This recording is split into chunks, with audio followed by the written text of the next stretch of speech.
Good morning, church. Good morning. Maka says I come with stories. And I will tell you stories. Actually, Uncle Eb is the one who brought me to this church. They will invite me on a Thursday, that on Sunday let's meet in church. And I didn't come. Monday morning, the first thing was in my office. Why were you not in church? And once I came here, When I saw a lady for the first time when I was working, I was attracted to her.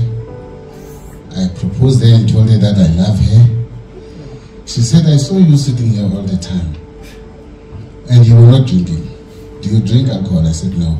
She said, I want dating. You are a failure, you'll never get married. Wow. You are those kind of men who always take stock even for teaspoons in the house. But today I've got a beautiful wife.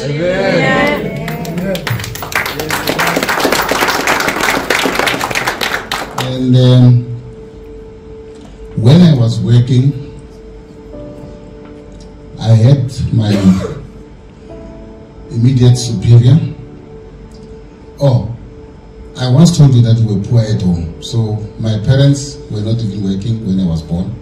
So they couldn't send me to university. So I started working before I could go to university. So I got a bursary from work to go and study. And my immediate supervisor said, the following year when I had to go back, he said, no, don't go back. You won't make it. You are not a good material. And shortly thereafter, I met my principal, whom I did not know that he even knew me, because our boarding school to me was so big. And I saw him in the passage. I said I wanted to ask him where he was going and what he wanted. And immediately, when I greeted him, he saw a white man coming from his office. He said, is that your boss? I said, yes. He said, let's go to him. He said, good morning, sir. This is my son. I brought him up. In not so long, he will be sitting in the chair that you are sitting on. And he's destined to go higher. Wow. The other one said, I won't pass from 4. And I failed. The other one, I said, I love you. She said, I don't, because you don't drink. And now I met this principal who gave me a prophecy. So, my message is about not focusing on what has been said or what is behind you, but focus on the things ahead of you. Because the only person, if I may call him, who knows your destiny and who planned your destiny is God. This is chapter 14 from verse 11 to 13. It says, then they said to Moses, because there were no graves in Egypt, have you taken us away to die in the wilderness? Why have you so dealt with us to bring us up out of Egypt? This was the time when they saw the Egyptians and Pharaoh following the children of Israel out of Egypt. And they had already started murmuring. Verse 12 says, is this not the word that we told you in Egypt, saying, let us alone, that we may serve the Egyptians? For it would have been better for us to serve the Egyptians rather than die in the wilderness. 13, and Moses said to them, do not be afraid. Please, these were the words from God, but were said by Moses' mouth. Do not be afraid, stand still and see the salvation of the Lord, which will accomplish for you today. For the Egyptians whom you see today, you shall see again no more, forever. Whatever happened in the past, don't look back at it, because you'll never see it anymore. The Egyptians that you are seeing who are following us, they won't catch up with us, but you'll never see them again. You know, most of us here were born princesses and destined to be queens and kings, but we didn't know we lived our life or our lives as we pleased. And whenever things were said to us, they will say to you, you are a child of a broken family, you'll never be anything in life. You were born out of wedlock, you'll never be anything. So chill, you are going to be the servant of others. And some will say, your parents never went to school, so don't bother. You don't belong to that group. Just like me, I did not belong to Form 4A, I belonged to Form 4B. So Form 4A, they were, elite, because they were doing mathematics and science. And we're doing those ones for the stupid people. Geography, history, agriculture, those subjects. And had I listened to them to say that I will remain there and will never go past Form 4, I will still be sitting there. To such an extent that whenever other children came to my class who were coming from behind finding me there, I would say, you found me here, you leave me here. I belong here and nowhere else. Whatever troubles or challenges you experienced in the past, you will never see them again. It is hard to forget the bad things that happened to you. But do not look back to what dragged you down, but focus on the positives that lies ahead in accordance with God's promise. When we read the word, there's always promises of good things to happen to us. But we choose sometimes to dwell in the past. They used to call me a drunkard. They used to say I'm a druggie. They used to say I'm this and this and this. And you meditate on that all the time. No, that's not where you belong. Some of the things, they happen to us for a reason, a good reason, to build a character out of us. And in order for us to give a testimony, to show, the power of God in our lives.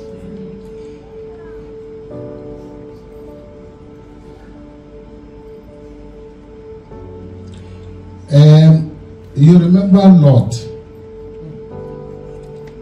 Lot was brushing shoulders with the great, our father Abraham. Lot was nothing actually, was just a cousin. But because his grandfather liked him, and when he left Ur to go to the land of the Chaldeans, he said, Abraham, come. Lot, my nephew, come with us. That's when he was brushing shoulders with the great. And eventually, he became so rich because he was brushing shoulders with the great. They say if you sleep with the dogs, you wake up with what? Fleas. With fleas. So he did not sleep with the dogs.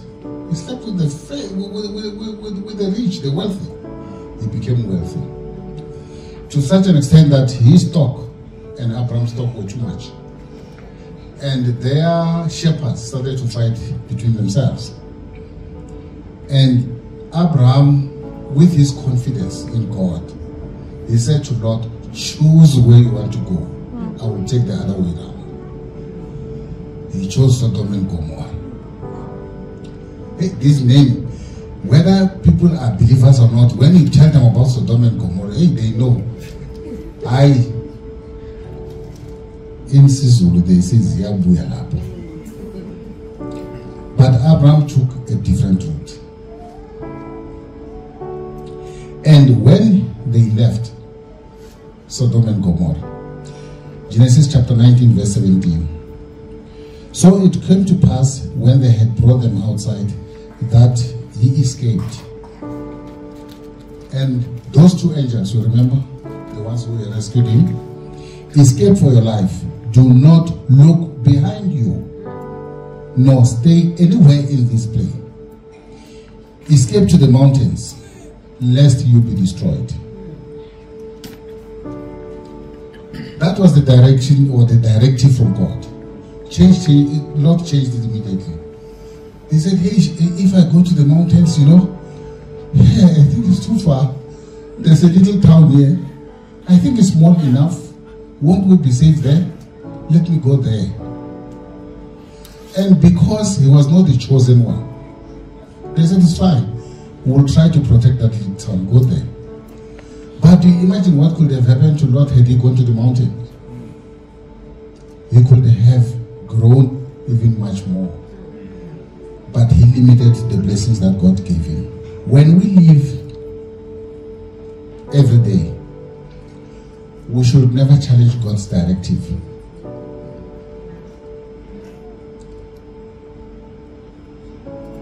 And sometimes we spend sleepless nights interceding about what happened to us in the past. And yet, there is tomorrow. There are so many promises of God, but one promise is that you will have a day and night. You will sleep every day. And the next day will definitely come. And tomorrow it's a brand new day with its new blessings. And God shall never fail to provide you with those blessings. The blessing number one is that the alarm won't wake you up, but God will wake you up. And I love this example that somebody said, if you think the alarm woke you up, take it to the mortuary. It will ring and ring and ring, they won't wake up. And there are some of the people, our loved ones, who slept and never woke up again, even if you had put the alarm. So that is the first blessing that you have. If you tripped in the past, you should know that it's a lesson to teach and a testimony to share. And better things are in store for you. Amen. We have tendencies to say, what will people say about me? Since I was once experienced this particular challenge, don't make it your problem. It's their problem. Do not meditate on the challenges of the past. The past is not yours anymore. Even if good things happened yesterday, it happened yesterday, it's gone. It was manna for that yesterday. So don't dwell in it. Look forward to the new beginnings. This day was never there before, and it will never come back again. Now let's go to another good character that I love so much. Genesis chapter 41. We'll read from verse 39. Is this dreamer boy called Joseph? Then Pharaoh said to Joseph, inasmuch as God has shown you all this, there's no one as discerning and wise as you. You shall be over my house. I think they just between B and over, or somewhere there. You shall rule over my house, and all my people shall be ruled according to your word. Only in regard to the throne will I be greater than you. Hey, this is a dream. Then Pharaoh took his signet ring off his hand and put it on Joseph's hand, and he clothed him in garments of fine linen and put a gold chain around his neck. This Joseph, if you remember him, let's just forget about riding in the chariot. You will be riding on a limousine or on a Bentley or Rolls Royce if it was today. This Joseph, like I shared my dream with you that I was about to be hijacked last night. Joseph shared his dream with his brothers, and it landed him into trouble. He ended up in a hole, and he was sold to the Egyptians. Do you think the brothers ever expected to see him again in their lives? No. And they could imagine that this boy who's so much loved by his father is going to be troubled by the Egyptians, and most probably they will kill him. We won't even recognize him when we see him because he will be in ragged clothes. They forgot about the dream that he told them. If Joseph always dwelt in that past about the significance of the hole where he was put, he would have gone nowhere. But Joseph had hope because God had hope in him. I don't think he ever thought that one day from the hole I will be the Prime Minister of Egypt, where he was given so much powers. And we have those powers ourselves. But sometimes we don't attain what we want because, or what we are destined for, because we dwell in the past. You always say, yes, I'm the one who cannot pass from 4, grade 11. Let me remain there. Yet God has got better plans for you. So don't look back at those Egyptians. You will see them no more.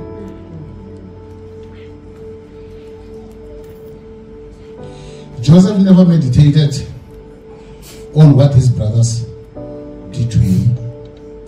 He never related to everyone about what he went through and meditated on it, but he focused on his role as a governor of Egypt, wielding so much power.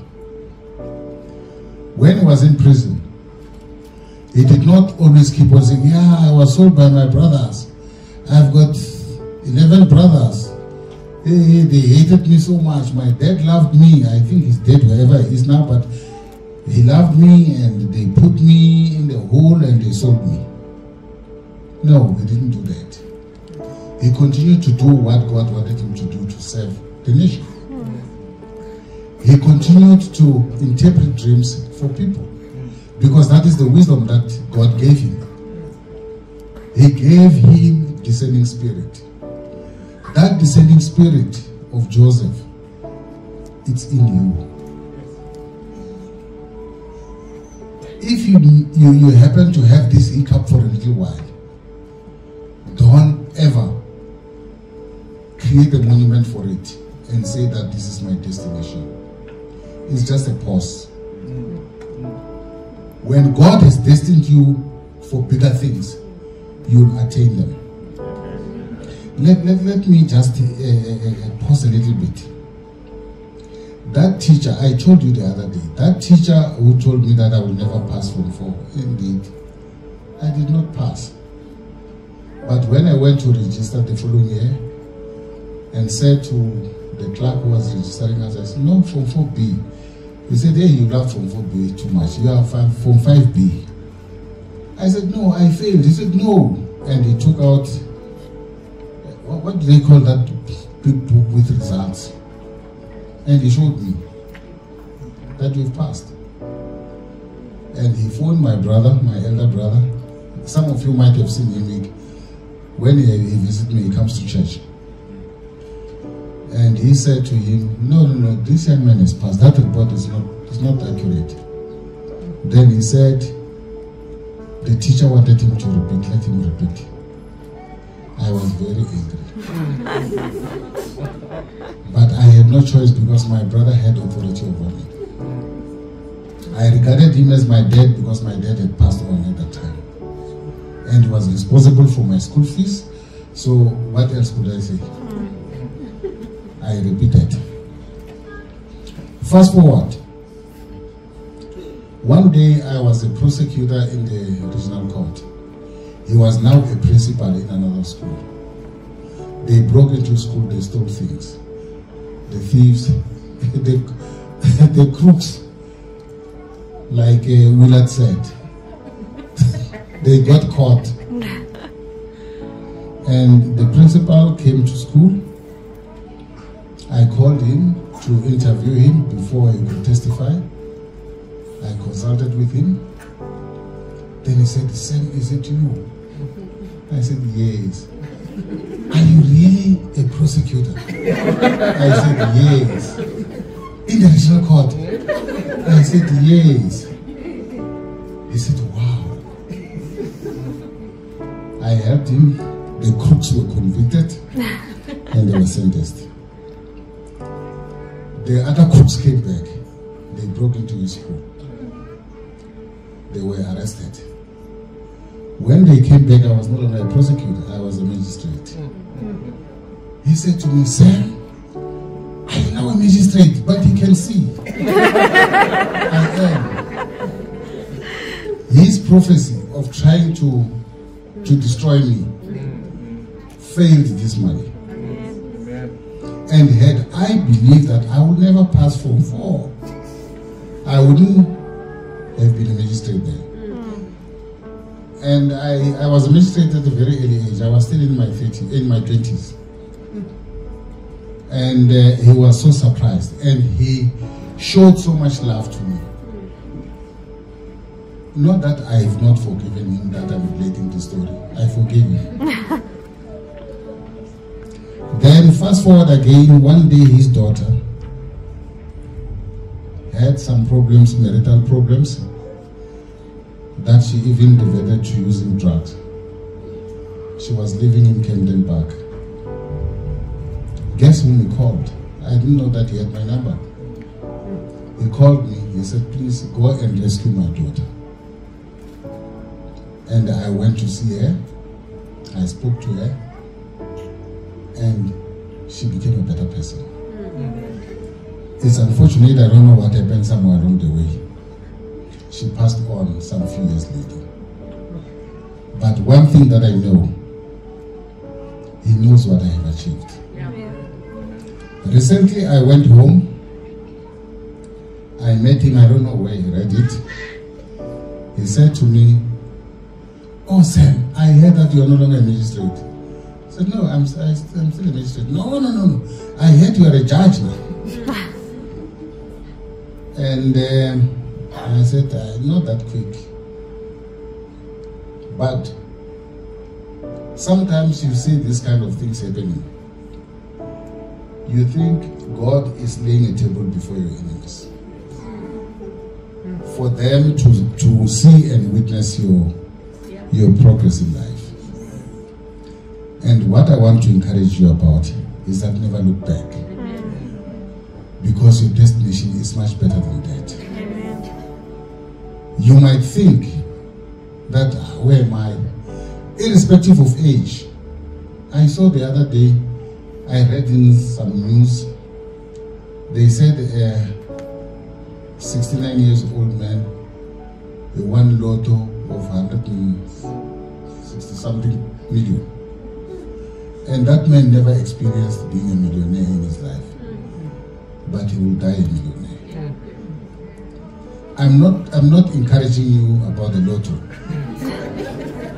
Please, I was just giving an example. But I just want to say, our God is a never-failing God. And God wants us to use our hurdles that we passed as a testimony to encourage others. Because He loves us and He trusts us. You know why you were born? Do you know why you are on this planet? This is the place that God loves so much. And He placed His people. And you are one of them. There's nowhere in the Bible where they said God created rejects and He said they will dwell on earth. I think they dwell in another planet that we don't know. But you, being here, you are here for a purpose. Your purpose is to achieve. And when you achieve, you are giving glory to the Lord. And I will tie this message with my last message. One day when I shared, you remember what I shared about? About showing gratitude to God. How do you show gratitude? Is to be kind to the next person who is next to you. You know, I always talk to my wife. We just don't have that time. But I believe each and every one of you will be invited for lunch at home. Not that I want to brag because my wife can cook and cook so well, but at least to talk to you. How are you doing, Benji? You see him smiling in front of me here. Maybe he's hurting inside because his electricity is off at home. Not because of load shedding, because it was not paid for. Not that I have all the money, but perhaps if he shared with me, I will make sure that we pay that electricity. And he will be a happy person to look after his family. There may be somebody here amongst us who is hungry as it is, but they don't have a hope like me that my wife is going to cook a meal. You don't know what you're going to eat. You don't know where the next meal will come from. But if you interact with your fellow people, you'll have that discerning spirit to know that Bradley doesn't have bread. You provide him with bread. That's a gratitude to God. There are so many of us here who are, the economy is not good now, but it does not mean that the little that you have, you cannot share with the next person. It's not up to us to look at a person with a beautiful suit and you think everything is going well. Maybe that suit is to camouflage the pain that is inside.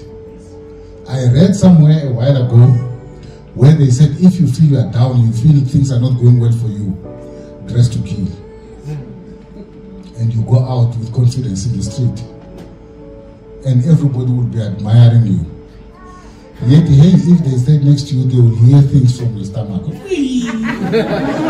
Because you are so hungry. But the loving God is going to provide. Amen. Our loving God is going to provide. To be honest with you, what I have achieved professionally, I never dreamt of it. And I still know that I will still achieve more. Just the last part of saying my gratitude. The nearest I have been to a judge, the living judge, not the one I read about. I had taken a confession of a crook, those crooks from Willard, and because of what he has done. And I went to court to testify about the confession that I took, that he just related the story to me. And I could see the judge was there. That judge was feared by all the people who was being served by Transvaal at the time. They called him the hanging judge, Judge K. Lewis. He was presiding. It suffices to say that that man, indeed, is no more. I mean, the crook, the hanging judge hanged him. I thought that would be the end where I would see a judge standing there and then I'd be here. But the fact that I grew to a level where I sit next to the judge and we brush shoulders and we have coffee together, we talk, all the sort of things, I never thought it would happen. I always ask myself, God, is this true? And because that happened to me, you are not different from me. Whatever ambition you have, you are going to accomplish it. Because our God is a God of promise, and He never breaks His promise. He's a forever loyal.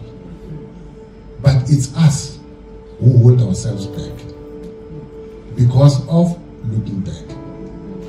When Lot left Sodom and Gomorrah, they told him that don't look back. What did his wife do? She looked back. What happened to her? She became a pillar of salt. But with us today, we may not turn into a pillar of salt, but it will make you to be stagnant in what God has in store for you ahead of you. Because you'll be looking at that and meditating on it and believe that, okay, Yes, I'm a Form 4 product who remain there at Form 4.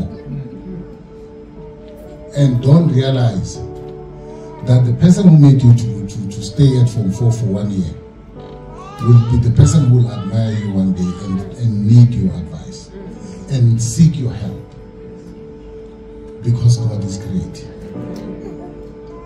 Let us not lose hope in God, because He never loses hope on us. And His promises are true all the time. If you came here doubting yourself about a particular thing that you want to achieve, hey, take stock, bro, Sissy. You are going to achieve that. Amen. And even more. Amen. Don't dwell in that past. Don't dwell in the fact that you were born out of wedlock. Don't dwell in the fact that you were born from a broken family. Don't dwell in the fact that one day you did something that was not good enough and believe that you'll always be condemned. We condemn ourselves all the time and not other people. And if somebody comes to you like the devil and reminds you about your hurdle that you went past in the past, you say, do you have a problem with that? Hey, bro, I think, hey, this is not good for you. Do you have a problem with it? Yeah, I thought it's not good. Don't make it mine. I'm no longer there. It's yours. Keep it. And you go forward. You know, maybe now as I'm talking to a Russia's president who's going to be installed next time. I'm sorry that apparently it looks like we have got a den of thieves who are ruling us for the moment. Yesterday morning I spoke to a young lady from Guyana. She's in California. She has got something to do with our country there. Because she told me that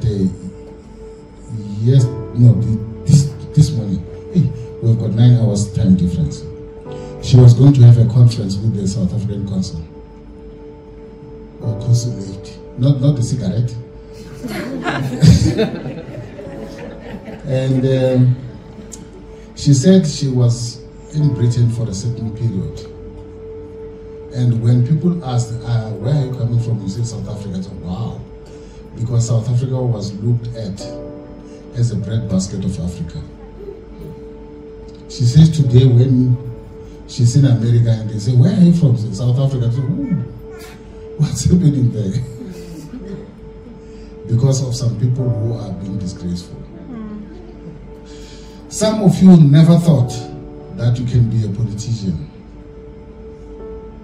Politicians, it seems like they are taught to tell lies all the time, to give promises that will not be fulfilled, and to have their hands in the cookie jar. I think that's what certain political lying takes. But you may become a president of this country not because you are a politician, but because God has chosen you to be one in order to strengthen this country. We've got a very beautiful country as compared to many countries. And we've got so much potential. And indeed, we have got a lot of resources. This country is not supposed to go to IMF. But we go to IMF because of den of thieves. There's a certain place next to Swatini in Mpumalanga, next to Stratham Tunnel. When you come from the side of Swatini, you'll see a house on top of the mountain. It's very high. There's no road that goes there. That house was built, the material was delivered by helicopter. And it's a beautiful house. It was built out of this kind of, the experience that we're having today. They used to call it info scandal. You remember Eshel Rudy? He was a politician. You don't know him. He was still young. Yes, he was a minister of information. They stole money from the government and he built himself a house there so that nobody can come to him. But most unfortunately, when you depend on material things of this world, you leave them and you go. It's no more. The house is still there. I don't know if there's anybody who is accessing that house. You must have a good helicopter to go there. Because it's so high.